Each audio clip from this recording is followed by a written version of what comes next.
Hi again. Let's start with this week's lecture, which is the post-1945 world economic system. Uh, Basically, we will look how the economic system, the world economic system, where U.S. United States has become the dominant economic power, or you might say U.S. dominated world economic system also. Was founded, and what are its basic institutions, basic rules, basic structure. And we will also see a specific crisis this system has entered into. We should note that the United States is still dominant in the world.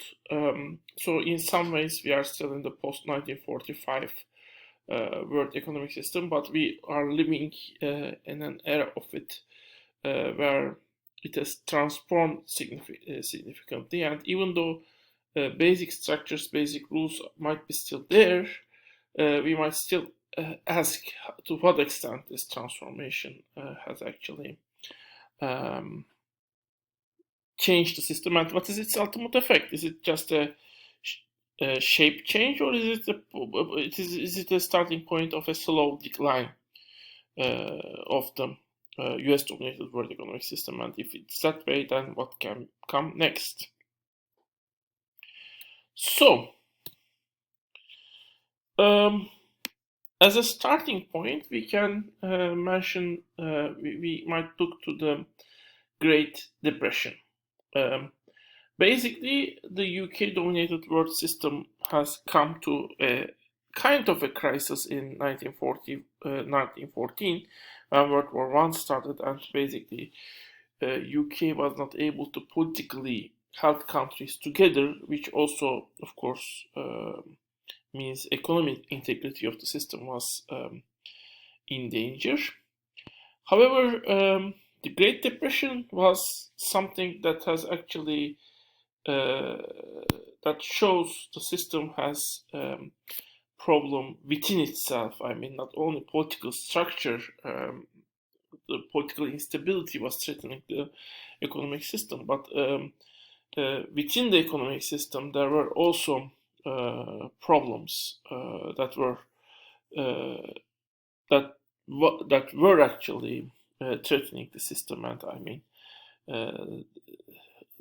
the way it could function as it is started to be increasingly be questioned after 1929. I mean, can the economic system exist like it is, or should it basically should it have at least some reforms to be to survive, or even maybe more than reforms? I mean, some people were questioning maybe you needed a completely new system.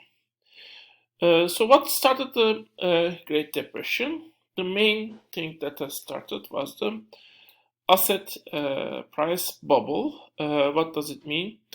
It means people were, in general, it was not one or two companies, but rather people were investing in different assets, different stocks of companies, or different let's say papers that represents different things, to invest on those things. And what however they were basically experiencing is the assets they own were have well, the value of the assets they own were increasing for a while. And that basically means that that's, if you see here, the stock market exchange prices are increasing, decreasing. I mean, stock market exchange, stock exchange prices increasing means actually the stocks, the assets that are owned are having the value of them are in general increasing. Of course, not all the assets, but on average, their value is increasing.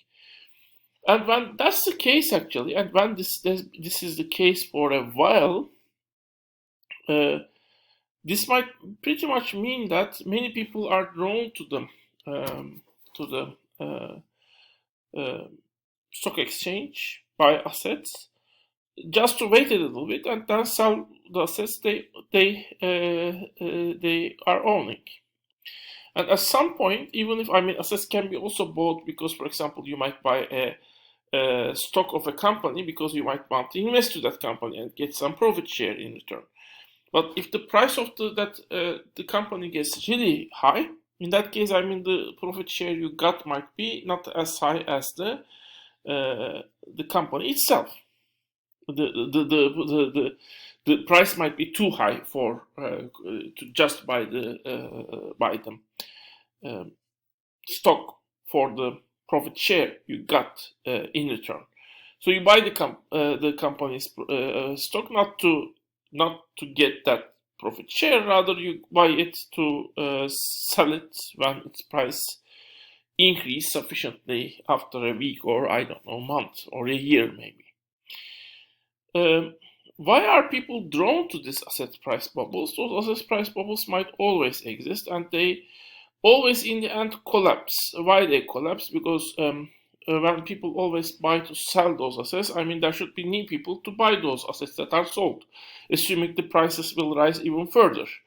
At some point, you run out for additional people who are willing to buy those expensive those assets that have ever increasing values, and when you run out, in that case, those people who own the assets are not able to sell them, and in the end, the bubble collapses, and the people who hold the assets at the last time lose a lot of money. But this won't damage the economy if the people who are involved in this asset price bubble are actually not their number is not that high. But if profit rates in an economy is in general declining, if companies by production of goods and services are not able to get sufficiently high profits, many agents, many investors in the economic system, everyone who has wealth, even companies basically, might get involved in this asset price bubble. And at some point, even if their profits are not that high, because the assets they have ever increasing value, their wealth on paper might look as if as if their wealth is increasing. But of course, their wealth is increasing. But you might think collectively in the United States, for example, you have $10 billion.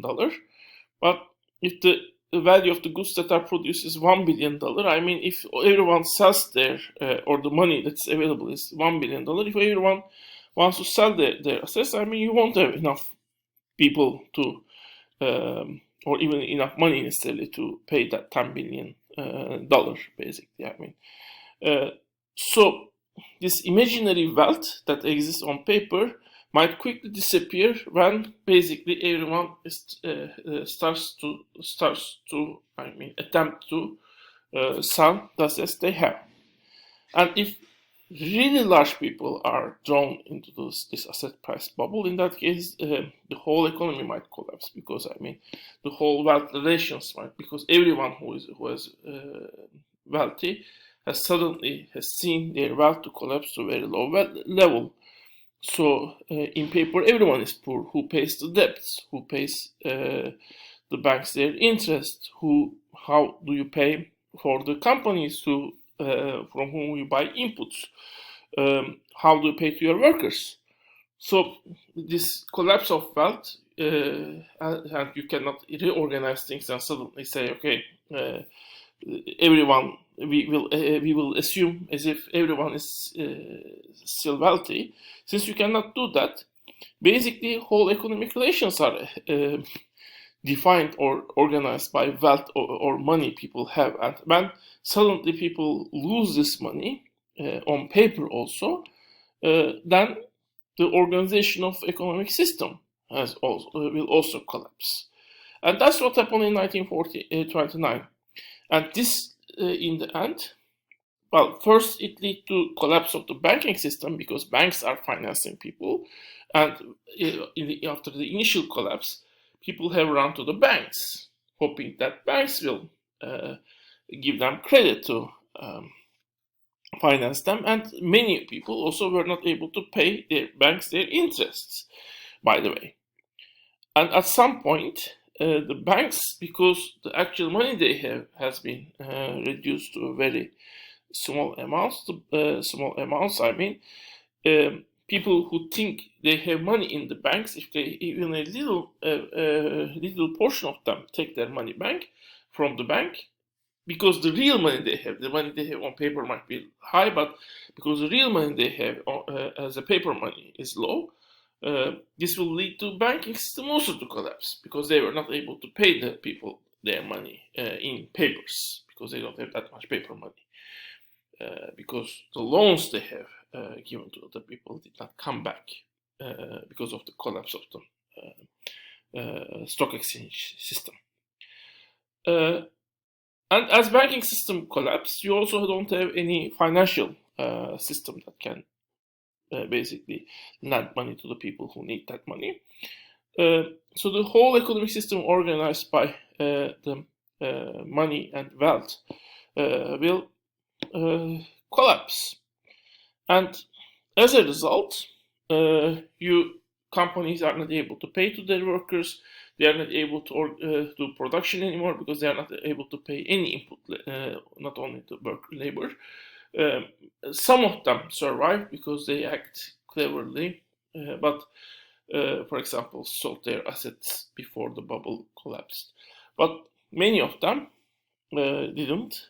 So unemployment rates increased, the production level has fallen to the 1/3 of its original amount even. I mean, that's a huge drop, 33% drop. I think everyone in the country experienced a 33% drop in their income on average. That's the richest people do that, lose it, but also the poorest people lose this 33%. Even that could be devastating for many countries in the world. Maybe not developed countries, but even in developed countries like United States, for many families that could be devastating because many families are earning just $10,000. I mean, 33% drop means they won't be able to even have enough food. But in Great Depression, there were many more people who were below the poverty line, and also the distribution of the decrease in wealth was also not proportionately distributed. Of course, I mean, many people who were workers, I mean, the investors could be more clever and survive, but for the workers, I mean, you work for a company, and if you are an unskilled worker, you just get paid out. I mean, there is no easy, clever move at this which you can do to survive the initial shock. After the initial shock, you might find a way to look for finding jobs, and there might be some clever ways to find the jobs that are available for you. But pretty much in case of initial shock, there is not much you can do as an unskilled worker to prevent it. So this was a big crisis, which has actually all the way continued to the World War II in at least United States, France, and countries like France and England too, and Latin American countries. So a large part of the world has experienced this Great Depression for a long time. Some countries, usually, I mean, the countries like Germany and Soviet Union has get out of the Great Depression. At least they were able to put their economy more into an action, and at least get rid of to some extent solve their more extreme poverty issues, of course. I mean, and their economy was at least started to function better than the way it was functioning right after 1930, in the beginning of 1930s. So this Great Depression was one of the major problems, which actually make people question the existing global economic system. I mean, how well it is functioning and how much more it can continue. And then you have some other developments which also created questions in people's minds. We will talk more on them in the next part.